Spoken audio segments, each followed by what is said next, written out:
Hello and welcome to the Daily Comic and Collectible, episode 427. Now today, the collectible of the day is the Bandai Spirits, Tamashii Nations, Marvel Comics, Manga Realization, Wolverine action figure. The Meisho movie realization range expands with the arrival of the legendary Wolverine in the medieval Japanese version. Tamashii Nations is a place for products with Tamashii instilled by Japanese master craftsmen, and Wolverine is no exception.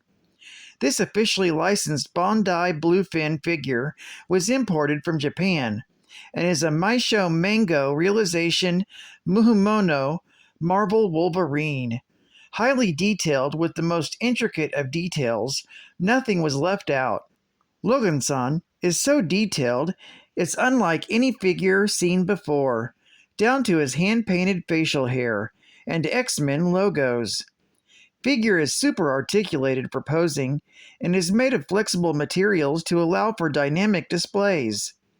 This box set includes the Wolverine figure, a set of optional hands, and 4 different designs of optional claws. Figure stands 7 inches in height and is a truly exquisite piece to behold. Designed by the legendary Takayuki Takaya and was sculpted by Junichi Taniguchi and was released in 2019 by Bluefin Bandai Tamashii Nations. Now, the comic of the day is Wolverine, Volume 2, Issue number 14, with a cover date of October 1989. This is part 4 of the 6-part Gehenna Stone Affair arc, with story by Peter David, art by John Buscema, and cover by Kevin Nolan. This issue is titled Flying Wolves. We continue our story in the air. Patch, Archie, Bert, and Jessica Drew are flying after an airplane piloted by Ball and his followers, who are making their getaway with fragments of the Gehenna Stone. As they close in, Logan reflects on their trip to San Francisco that led to their clash with Ball and his minions. He then goes to the back to get on a more appropriate outfit for his luggage. Meanwhile, in Madripoor, at the Princess Bar, Police Chief Ty and Lindsay McCabe are on the scene as the Madripoor police take out the bodies of Larry and Gary, twins who killed themselves over possession of a fragment of the Gehenna Stone. When O'Donnell shows the stone to Ty and McCabe, he refuses to relinquish it. While Ty is not interested in it and leaves, McCabe is mesmerized by it and asks to see it again. O'Donnell tells her to come back later, much later, and he will show it to her. Meanwhile, back in the air, Jessica Drew's thoughts are of what Lindsay might be up to back in Madripoor. She also begins to wonder about her secret employment through Prince Baron and his desire for her to keep close tabs on Patch. Her thoughts are interrupted when a follower of Ball pops out of the side door of his plane with a machine gun and starts firing at Archie's plane.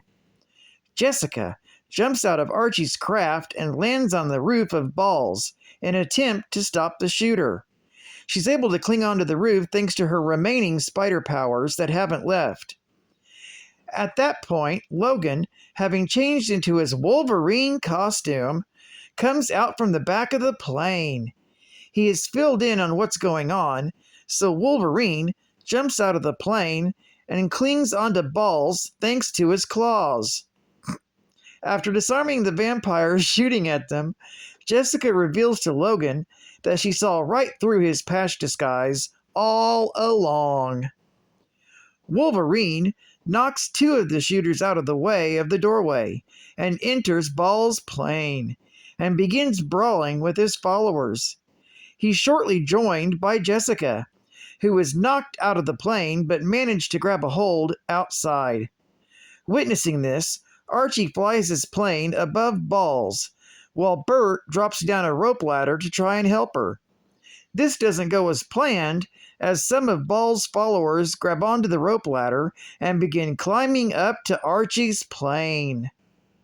Meanwhile, back in Madripoor, O'Donnell is in his bedroom, gazing at the portion of the Gehenna stone, when there's a knock at the door.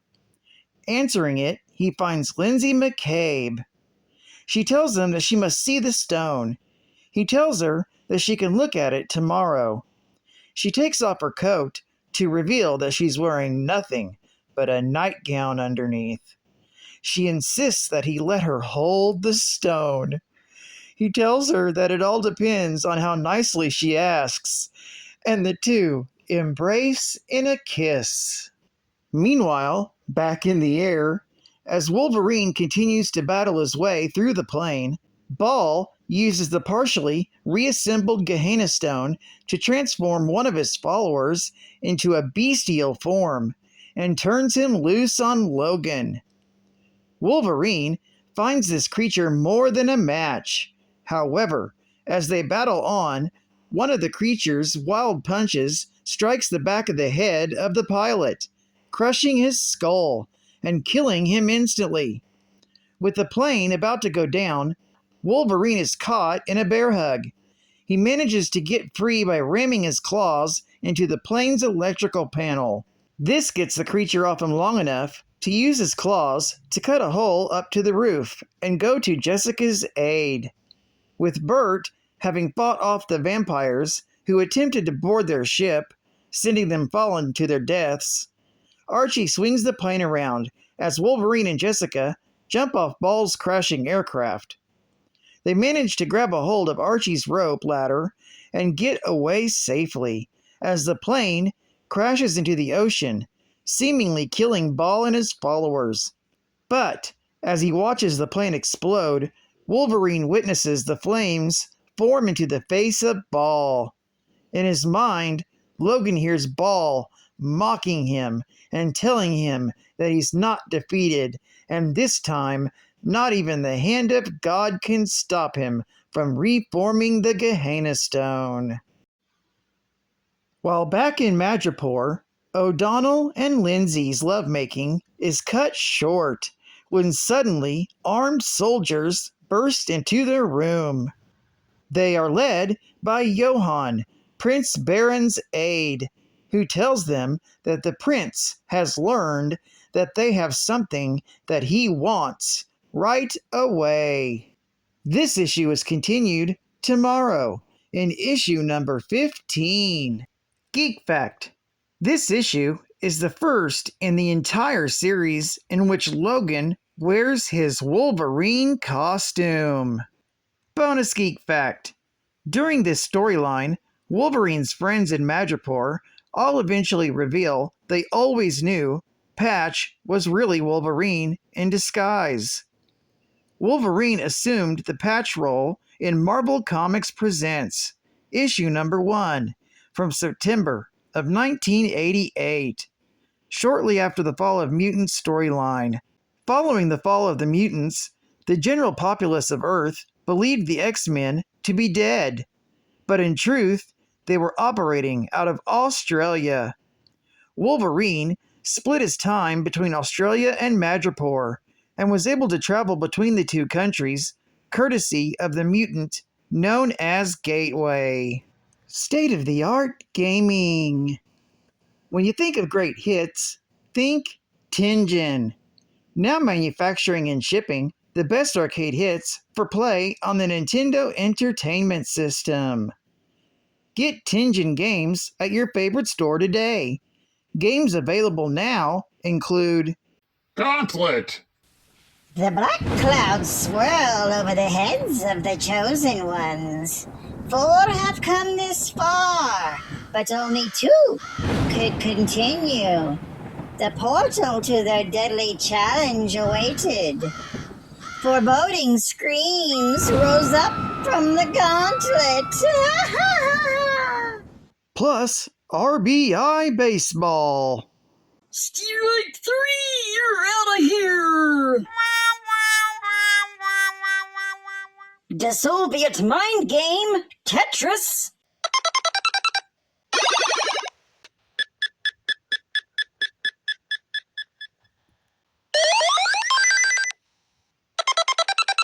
And we can't forget that arcade hit, Pac-Man.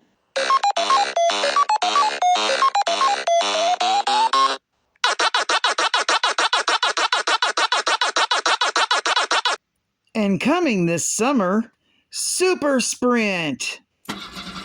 Burn some rubber and kick some asphalt.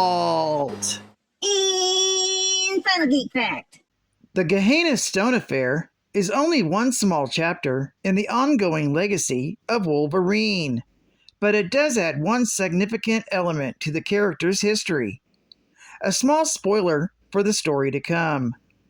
Although it's never outright stated, it is heavily implied that Wolverine is the reincarnation of an ancient warrior known as the Hand of God.